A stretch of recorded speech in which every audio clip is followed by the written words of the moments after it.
So ఇప్పుడే మనం చూసుకున్నట్లయితే సో మనకి 5వ తారీఖు సెప్టెంబర్ 5వ తారీఖున అల్పపీడనం అయితే ఏర్పడుతూ ఉందన్నమాట. సో ఈ అల్పపీడన ప్రభావంతో మళ్ళీ విద్యా సంస్థలకు సంబంధించి సో సెలవులు అయితే రాబోతున్నట్టుగా క్లియర్గా అయితే తెలుస్తుంది.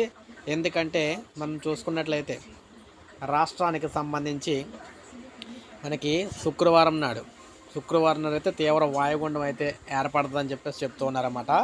ఇది మనకి రాజస్థాన్, గుజరాత్ ఈ ప్రాంతాల్లో అల్పపీడనం అయితే ఏర్పడుతూ ఉందన్నమాట. దీని ప్రభావం ఇది మనకి అలా మధ్యప్రదేశ్ గుండా అటు తెలంగాణ, ఏపీ ఇలా రాష్ట్రానికి సంబంధించి వర్షాలు అయితే మళ్ళీ కుంభవృష్టి అయితే కురిపించబోతున్నాయని చెప్పేసి ప్రభుత్వాలు చెప్తున్న నేపథ్యంలో విద్యా సంస్థలకు మళ్ళీ సెలవులు వచ్చే అవకాశాలు అయితే పుష్కలంగా కనబడుతున్నాయి.